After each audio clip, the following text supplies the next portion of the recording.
Hi, this is Chris again. In my last video, I showed how we could improve the performance of the 11-bit integer multiply unit at the heart of our floating point multiply circuit. In this video, I'm going to continue that work. As a reminder, the two techniques I used in my last video were to exploit parallelism and to improve the performance of the addition circuit. Those of you who are well acquainted with integer addition might say I didn't get maximum performance from the addition logic, and you are correct. In this video, I'm going to show a faster way to do addition, but I'm also going to show how we can avoid most of the cost associated with propagating the carry bit when we perform an addition. As I've said previously, addition circuits are inherently sequential. We can't finish an addition until we've propagated the carry information from the sum of the least significant column through to the most significant column of the sum. We can throw additional logic at the problem to help accelerate the propagation of the carry information, but each column of the sum is still dependent on the output of the columns to its right. Let's revisit the venerable ripple carry adder. The ripple carry adder is built on the very simple full adder. There are 3 inputs and 2 outputs. When we build a ripple carry adder, we chain full adders together like so. This diagram shows the sequential dependency because we're propagating the carry out bit from each module into the module to its left. But we could break that chain of dependency. In doing so, we could feed the carry in bits into the top of the module and the carry out bits out the bottom like so. By doing this, we have broken the chain of dependency between the modules for the carry value. But what does this mean? At this point, we need a change of perspective. We should no longer think of carry in bits. Perhaps it would help if I relabel the inputs from being A, B, and C to X, Y, and Z. Now the inputs Z sub 0, Z sub 1, Z sub 2, etc. no longer represent carry-in values generated by the full adder to the right, but a third integer we wish to be part of our sum. That is, I now have a way to sum 3 integers and get 2 integers out, which hold the same total value as the original 3 input integers. This technique is called 3-2 compression. We still don't have a total for the 3 integers we input, but we no longer have to pay the time penalty for the carry bit propagation delay. Before moving on, pay careful attention to the carry bits coming out of the bottom of each of the modules. Notice that the bit position of the carry bit is one position to the left of the sum bit coming out of the same full adder module. This is an important detail. When the carry out vectors and sum vectors from each stage of the process are combined with the other carry out and sum vectors from the same stage, this relative alignment of the bits must be taken into consideration. So what? How do we use this? Just as in the previous video, I created a circuit which added pairs of numbers in parallel. We can use 3-2 compression to reduce sets of 3 integers into sets of 2 integers in parallel. For the 11-bit integer multiply unit, this circuit might look like this. Notice that at the very bottom, when we have reduced our data to a single pair of integers, we still have to perform an addition and pay the cost of propagating the carry data, but we only have to pay for it once in the final stage, unlike paying for the carry propagation delay at every stage of our circuit as we did in the previous 2 versions of the 11-bit integer multiplication circuit. We need to review the truth table for a full adder. Note that I've changed the column headings. Our input values are now X sub I, Y sub I, and Z sub I. And our output values are now S sub I and C sub I plus 1. But otherwise, this table is unchanged from when it was presented 2 videos back. Using this truth table, let's walk through an example. Let's use 3-2 compression on the numbers 2, 3, and 5.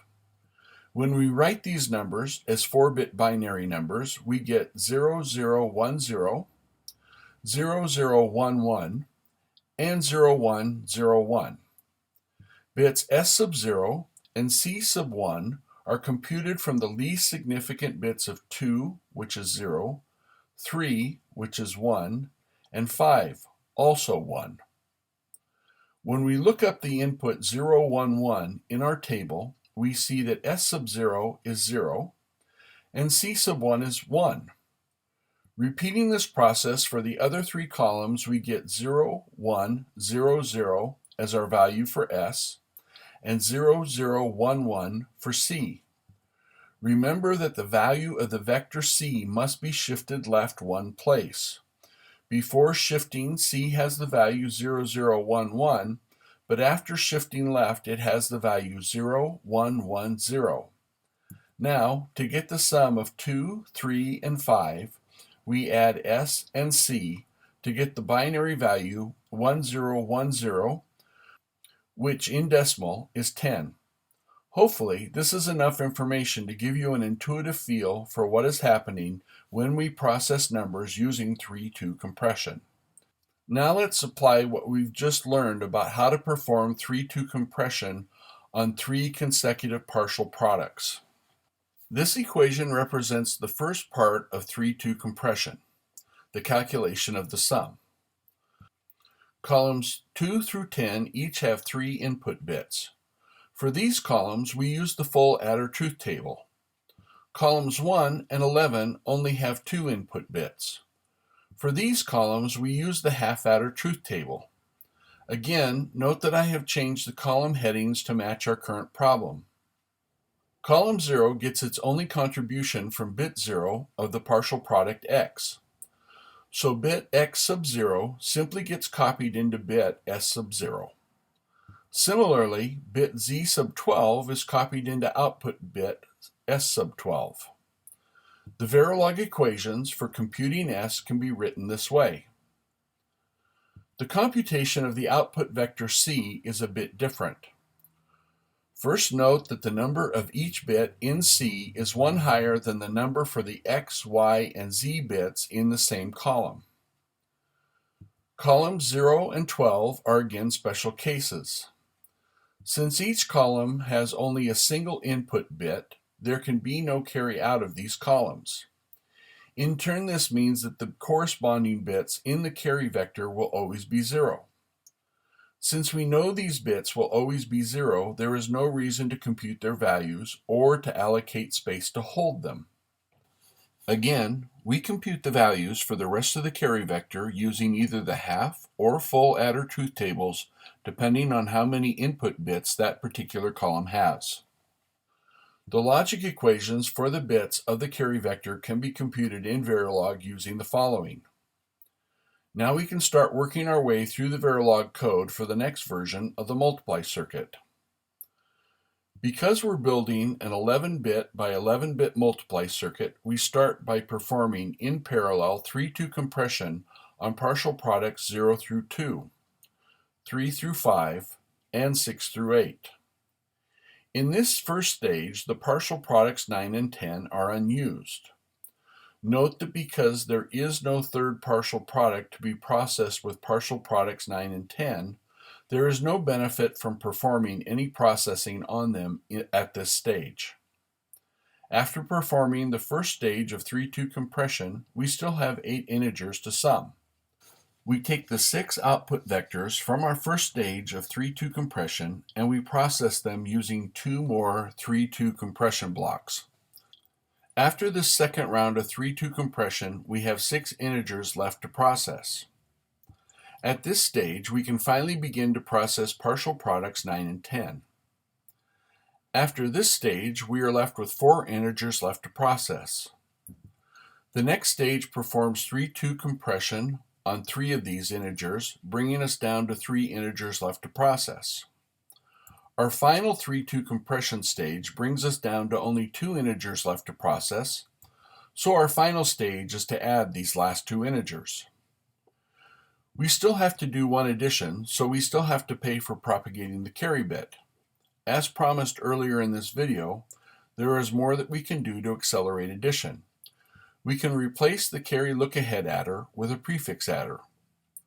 Once again, if you want to know how a prefix adder works, I would refer you to the book Digital Design and Computer Architecture 2nd edition by David Money Harris and Sarah L. Harris. In the book, the authors provide a diagram of how to construct a 16-bit carry-in, carry-out adder. I've studied the diagram and recreated the logic in Verilog. As you can imagine, since I'm interested in implementing all of the IEEE 754 arithmetic operations for all of the binary floating point formats, having the ability to create prefix adders for wider values would be useful. The problem is generating them by hand is a major pain and an error-prone process. I managed to write a 32-bit wide prefix adder. I started the process of writing a 64-bit prefix adder and had planned to write a 128-bit prefix adder after that. The process of trying to write a 64-bit prefix adder convinced me that the pain of writing code to automatically generate prefix adders of arbitrary size was going to be less than the pain of writing arbitrarily large prefix adders by hand.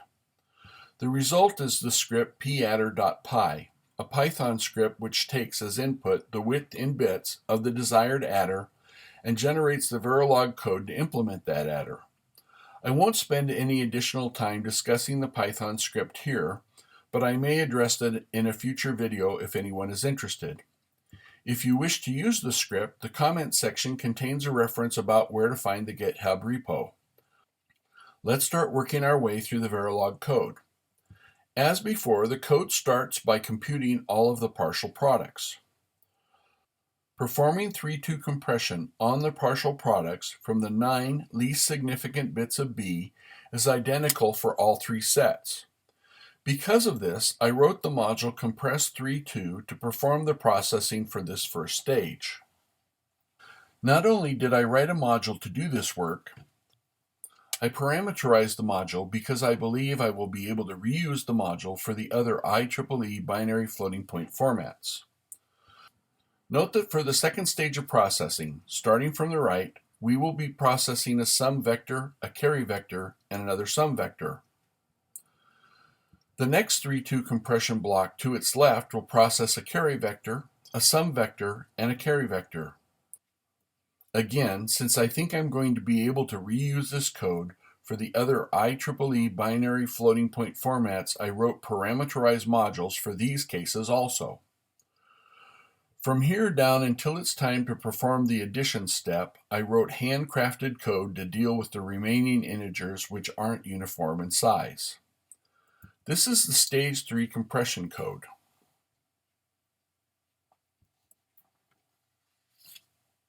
The stage 4 compression code, and the stage 5 compression code. Once the code has performed the last 3-2 compression, the least significant 6 bits of the final 22-bit product have already been computed. This means that we only have to add 2 16-bit integers to get the rest of the product. Here the code instantiates a 16-bit prefix adder, and we have our final result. As usual, I've created a GitHub repository with the code. The comment section for this video has its address. Please share this video with friends and colleagues which might have an interest in the video series. Questions and comments are welcome in the comment section. If you found this video useful, please click like below. While you're at it, subscribe to the channel, then click the bell to be notified when new videos are available. Thanks.